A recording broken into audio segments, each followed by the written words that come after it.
আজি মই আপোনালোকক দেখুৱাম আপোনালোকে বাৰ্থ চাৰ্টিফিকেট কেনেকৈ বনাব পাৰিব। তো বন্ধুসকল, যদি আপোনালোকৰ বাৰ্থ চাৰ্টিফিকেট নাই, আগতে বাৰ্থ চাৰ্টিফিকেট বনোৱা নাই, তেতিয়াহ'লে আপোনালোকে বাৰ্থ চাৰ্টিফিকেট বনাই ল'ব লাগিব। কাৰণ চৰকাৰৰ ফালৰ পৰা এটা নিৰ্দেশনা জাৰি কৰিছে যে বাৰ্থ চাৰ্টিফিকেট সকলোৱে বনাব লাগিব।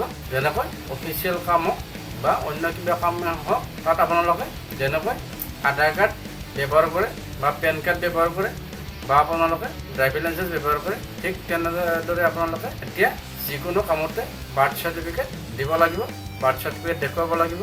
ধৰি লওক আপোনালোকে এখন লাইচেঞ্চ বনাব বিচাৰিছে, তেতিয়াহ'লে আপোনালোকক বাৰ্থ চাৰ্টিফিকেট লাগিব। ধৰি লওক আপোনালোকে কোনোবা স্কুল কলেজত এডমিশ্যন ল'ব বিচাৰিছে, তেতিয়াহ'লে আপোনালোকৰ বাৰ্থ চাৰ্টিফিকেট লাগিব। মুঠতে আজিকালি সকলো কামতে বাৰ্থ চাৰ্টিফিকেট অতিকে জৰুৰী হয়। গতিকে আপোনালোকে বাৰ্থ চাৰ্টিফিকেটখন বনাবই লাগিব। বা আপোনালোকে কিবা চৰকাৰী সুবিধাৰ কাৰণে কিবা এপ্লাই কৰিলে, চৰকাৰী চাকৰিৰ ক্ষেত্ৰতে হওক, তেতিয়াহ'লে আপোনালোকৰ বাৰ্থ চাৰ্টিফিকেটখন থাকিব লাগিব। তেতিয়া আপোনালোকে এপ্লাই কৰিব পাৰিব। তো আগতে আধাৰ কাৰ্ড পেন কাৰ্ডৰ নিচিনাকৈ এতিয়া বাৰ্থ চাৰ্টিফিকেটখন তেনেকৈ কাম হ'ব। যিকোনো কামতে আপোনালোকে বাৰ্থ চাৰ্টিফিকেটখন থাকিব লাগিব। গতিকে আপোনালোকে বাৰ্থ চাৰ্টিফিকেটখন বনোৱাটো অতি জৰুৰী হয়। ঠিক আছে বন্ধুসকল, গতিকে কেনেকৈ বনাব পাৰিব, কেনেকৈ বনাব লাগে মই আপোনালোকক কমপ্লিট প্ৰচেছ দেখুৱাই আছোঁ। আপোনালোকে ভিডিঅ'টো স্কিপ নকৰিব। ঠিক আছে, তো আপোনালোকে মোবাইল কম্পিউটাৰ যিকোনো ডিভাইচতে কৰিব পাৰিব। মই আপোনালোকক দেখুৱাই আছোঁ কেনেকৈ কৰিব লাগে। তেওঁলোক আপোনালোকে বাৰ্থ চাৰ্টিফিকেট বনোৱাৰ কাৰণে প্ৰথমতে আপোনালোকে কোনোবা এটা ব্ৰাউজাৰ অ'পেন কৰি ল'ব লাগিব। গুগল ক্ৰম ব্ৰাউজাৰ অ'পেন কৰি লৈছোঁ। অ'পেন কৰি ইয়াত আপোনালোকে চাৰ্চ কৰিব লাগিব সেৱা সেতু। তো মই ইয়াত সেৱা সেতু লিখি দিম। তো এনেকৈ আপোনালোকে সেৱা সেতু লিখি চাৰ্চ কৰি দিব লাগিব। তো ইয়াৰ পিছত আপোনালোকৰ সন্মুখত এনেকুৱা এটা পেজ আহিব। তো ইয়াত আপোনালোকে যাব লাগিব। ইয়াত যেতিয়া আছে sewasetu.assam.gov.in, এইটোত আপোনালোকে ক্লিক কৰিব লাগিব। ক্লিক কৰাৰ পাছত আপোনালোকৰ সন্মুখত এনেকৈ আহিব। আপোনালোকে ইয়াত অকণমান তললৈ যাবা।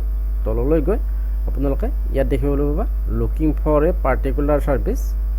তো ইয়াত আপোনালোকে ক্লিক কৰি দিবা। ক্লিক কৰাৰ পাছত ইয়াত আপোনালোকে চাৰ্চ কৰিব লাগিব বাৰ্থ বুলি। আপোনালোকে ইয়াত বাৰ্থ বুলি লিখি দিব। বাৰ্থ লিখি দিয়াৰ পিছত আপোনালোকৰ সন্মুখত এনেকৈ আহিব। তো ইয়াত যি দিয়া আছে permission for delay birth registration, তো ইয়াত আপোনালোকে ক্লিক কৰিব লাগিব। এইটো চিলেক্ট কৰিব লাগিব। কৰাৰ পাছত আপোনালোকে ইয়াত চাৰ্চত ক্লিক কৰি দিব। চাৰ্চত ক্লিক কৰাৰ পাছত আপোনালোকৰ সন্মুখত এনেকৈ আহিব। তো ইয়াত আপোনালোকে ইয়াত যে এপ্লাই অপশ্যনটো আছে, এপ্লাইৰ ওপৰত ক্লিক কৰি দিব। ক্লিক কৰাৰ পাছত আপোনালোকৰ সন্মুখত এনেকুৱা এটা পেজ আহিব। এই পেজটোত আপোনালোকে আকৌ ইয়াত এপ্লাইৰ ওপৰত ক্লিক কৰিব লাগিব। কৰাৰ পাছত আপোনালোকৰ সন্মুখত এনেকৈ আহিব। তো আপোনালোকে ইয়াত আপোনাৰ মোবাইল নম্বৰ দিব লাগিব, চিটিজেন মোবাইল নম্বৰ। তো আপোনাৰ মোবাইল নম্বৰ ইয়াত দি দিব। তাৰপিছত ইয়াত কেপচা কোডটো বহাই দিব লাগিব। ইয়াত মোবাইল নম্বৰ বহি আপোনালোক দেখুৱাই আছোঁ। তো মই মোবাইল নম্বৰ বহাই দিলোঁ। বহাৰ পিছত ইয়াত আপোনালোকে কেপচা কোডটো বহাই দিব লাগিব। ইয়াত যি লিখা আছে সেইটো ইয়াত বহাই দিব লাগিব। আৰু বন্ধুসকল, এইটো যদি আপোনালোকৰ কেতিয়াবা চিনি পোৱাত অসুবিধা হয়, তেতিয়া আপোনালোকে ইয়াত ৰিফ্ৰেছ বটনটো আছে, ইয়াত ক্লিক কৰি দিলে এইটো চেঞ্জ হৈ যাব। ঠিক আছে, তো মই এইটো ইয়াত বহাই দিছোঁ, কেপচা কোড বহাই দিলোঁ। তাৰপিছত আপোনালোকে ইয়াত চেণ্ড অ'টিপি ক্লিক কৰিব লাগিব। ক্লিক কৰাৰ পাছত আপোনাৰ মোবাইলত এটা অ'টিপি আহিব। সেই অ'টিপিটো ইয়াত বহুৱাই দিব লাগিব। তো বন্ধুসকল, মই ইয়াত অ'টিপি বহাই দিলোঁ। বহাৰ পিছত আপোনালোকে ইয়াত ছাবমিটৰ ওপৰত ক্লিক কৰিব লাগিব। ছাবমিটৰ ওপৰত ক্লিক কৰি দিলোঁ। ক্লিক কৰাৰ পাছত তো আপোনালোকৰ সন্মুখত এনেকুৱা এটা মেছেজ আহিব। তো আপোনালোকে এইটো স্কিপ নাওৰ ওপৰত ক্লিক কৰি দিব। কৰাৰ পাছত তো বন্ধুসকল, ইয়াৰ পিছত আপোনালোকৰ সন্মুখত এনেকুৱা এটা পেজ আহিব। তো এইখন চাই লোৱা। ইয়াত দিয়া আছে application for permission for delay birth registration, পলমকৈ জন্মৰ পঞ্জীয়নৰ অনুমতিৰ বাবে আবেদন প্ৰপত্ৰ। তো এইখন আপোনালোকে ফিল আপ কৰিব লাগিব। কেনেকৈ ফিল আপ কৰিব লাগে মই কমপ্লিট প্ৰচেছ দেখুৱাম, আপোনালোকে চাই থাকিব। ঠিক আছে, তো ইয়াত প্ৰথমতে কিছুমান গাইডলাইন দিয়া আছে। আৰু ইয়াত দিয়া আছে আপলোড কৰিবলগীয়া নথিসমূহৰ আকাৰ 1 MBতকৈ সৰু হ'ব লাগিব আৰু পদ্ধতি PDF ফৰ্মেটৰ হোৱাটো অনিবাৰ্য। অৰ্থাৎ আপোনালোকে যে ফটো আপলোড কৰিব, এইটো আপোনাৰ ছেকেণ্ড ষ্টেপত আপোনালোকে যি ডকুমেণ্টছ আপলোড কৰিব, সেয়া ডকুমেণ্টছবোৰ আপোনালোকৰ 1 MBতকৈ সৰু হ'ব লাগিব, 1 MBতকৈ ডাঙৰ হ'ব নালাগিব। আৰু সেইটো PDF ফৰ্মেটত হ'ব লাগিব। তো মই কমপ্লিট প্ৰচেছ আপোনালোকক দেখুৱাই দিম, আপোনালোকে চাই থাকিব। ঠিক আছে, তো তললৈ যাব লাগিব। তললৈ গৈ তো ইয়াত প্ৰথমতে আপোনালোকে এই ফৰ্মখন ফিল আপ কৰিব লাগিব। এই ফৰ্মখন আপোনালোকে ফিল আপ কৰিব লাগিব। তো মই আপোনালোকক ফিল আপ কৰি দেখুৱাই আছোঁ ইয়াত কেনেকৈ ফিল আপ কৰিব লাগে। মই প্ৰথমতে এইটো ফিল আপ কৰি লৈছোঁ, তাৰপিছত মই আপোনালোকক বুজাই আছোঁ। ঠিক আছে, তো আপোনালোকে চাই লোৱা। মই এইখন ফিল আপ কৰি ল'লোঁ। তো মই ইয়াত নেম দি দিলোঁ। ইয়াত দি আছে আবেদনকাৰীৰ নাম, অৰ্থাৎ যোনে আবেদন কৰে তেখেতৰ নাম ইয়াত দিব লাগিব। ধৰি লোৱা আপোনাৰ কাৰণে আপোনাৰ মা বা দেউতা বা দাদা কোনোবাই আপোনাৰ কাৰণে এই বাৰ্থ চাৰ্টিফিকেটখন আবেদন কৰিব বিচাৰিছে, গতিকে তেখেতকৰ নাম দিব লাগিব। এইটো যাৰ নামত বাৰ্থ চাৰ্টিফিকেট বনোৱা হয় তেখেতৰ নাম ইয়াত নালাগে, তেখেতৰ গাৰ্জেণ্টৰ নাম লাগিব। ঠিক আছে, তো মই ইয়াত মাৰ নাম দি দিলোঁ। তাৰপিছত ইয়াত আপোনালোকে ছাইডত যাব লাগিব, ছাইডত ইয়াত ক্লিক কৰিব লাগিব। ক্লিক কৰাৰ পাছত ইয়াত এখেত মেল নে ফিমেল চিলেক্ট কৰিব লাগিব। আপোনালোকে যদি মহিলা হয় তেতিয়াহ'লে ফিমেল চিলেক্ট কৰিব লাগিব, আৰু যদি পুৰুষ হয় তেতিয়াহ'লে মেল চিলেক্ট কৰিব লাগিব। তো এখেত মহিলা হয় গতিকে ফিমেল চিলেক্ট কৰিছোঁ। তাৰপিছত ইয়াত মোবাইল নম্বৰ অট'মেটিকলি আহি যাব।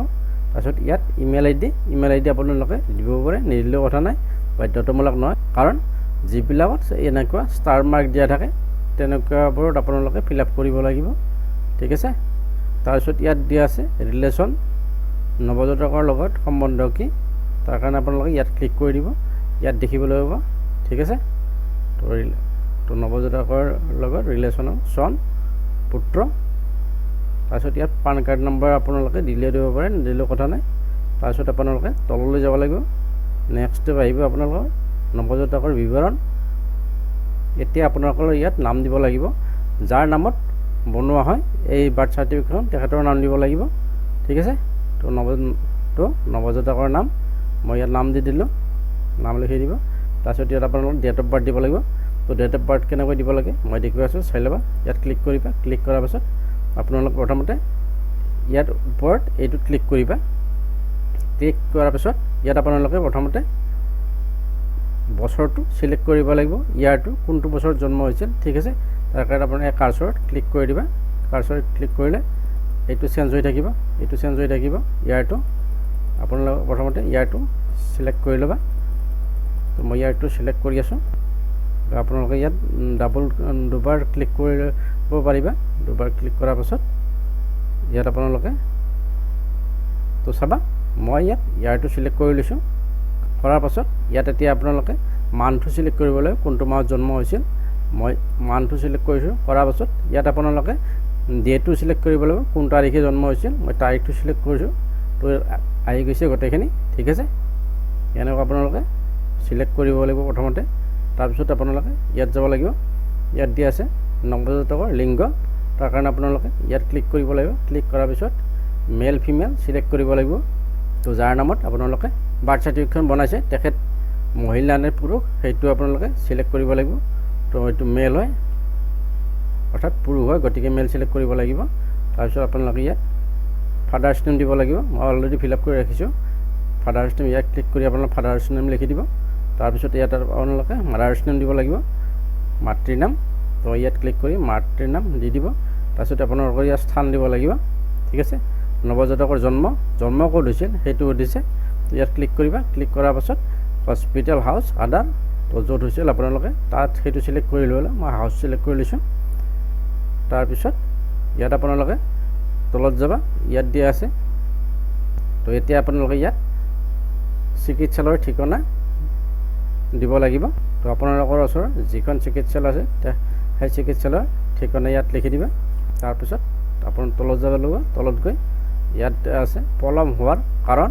আপোনাৰ যে বাৰ্থ চাৰ্টিফিকেট মনত পলম হৈছে, গতিকে কি কাৰণ পলম হৈছে তাৰ বিষয়ে আপোনালোকে ইয়াত লিখি দিব পাৰে। তো মই ইয়াত লিখি দিলোঁ। তাৰপিছত আপোনালোকে তললৈ যাব লাগিব। তললৈ গৈ ইয়াত আপোনালোকে অন্যান্য তথ্য দিব লাগিব, আদাৰ ডিটেইলছ।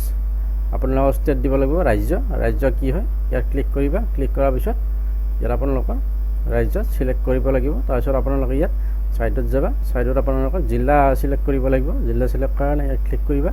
ইয়াত আপোনালোকে জিলা চিলেক্ট কৰি দিবা। তাৰপিছত ইয়াত আপোনালোকে মহকুমা চিলেক্ট কৰিব লাগিব। তো বন্ধুসকল প্ৰথমতে জিলা চিলেক্ট কৰিব লাগিব, তাৰপিছতে আপোনালোকে মহকুমা বিচাৰি পাবা, নহ'লে মহকুমা ইয়াত চোৱা নহ'ব। ঠিক আছে, তো মই ইয়াত মহকুমাত ক্লিক কৰি দিছোঁ।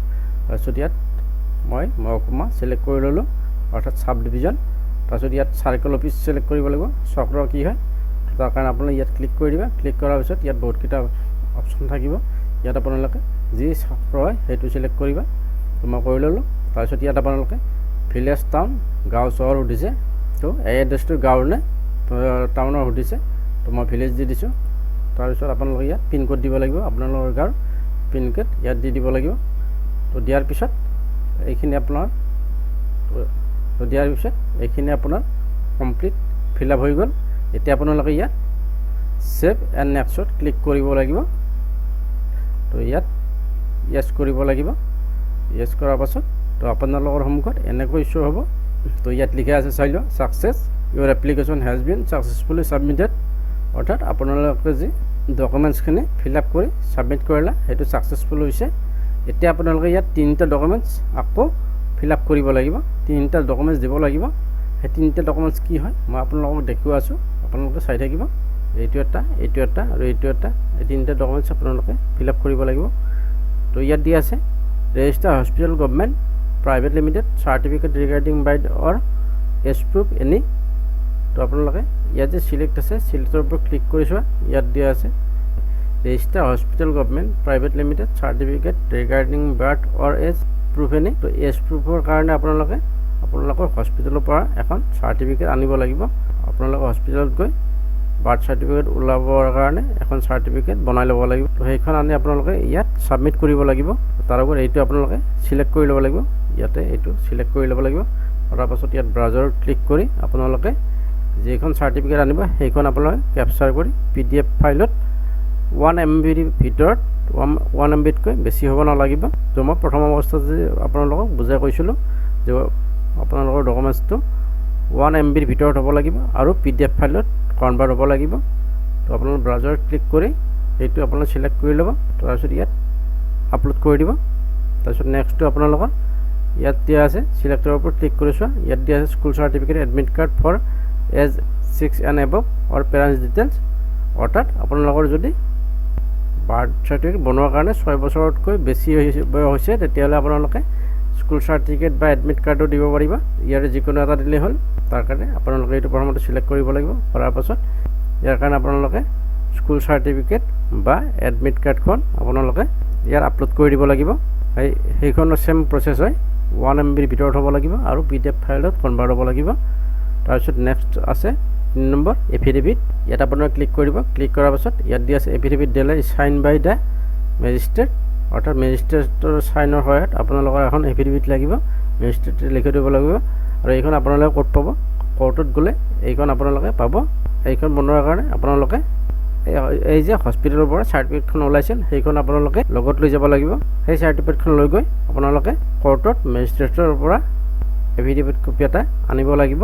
আৰু এইটো আপোনালোকৰ অসুবিধা হ'লে আপোনালোকে উকিলৰ সহায়তো এইখন বনাই ল'ব পাৰিব এফিডেভিটখন। তো সেইখন আনি আপোনালোকে চেম ইয়াতে আপোনালোকে 1 MBৰ ভিতৰত আৰু PDF ফাইলত কনভাৰ্ট কৰি আপোনালোকে ব্ৰাউজাৰত ক্লিক কৰি সেইখনো আপলোড কৰিব লাগিব।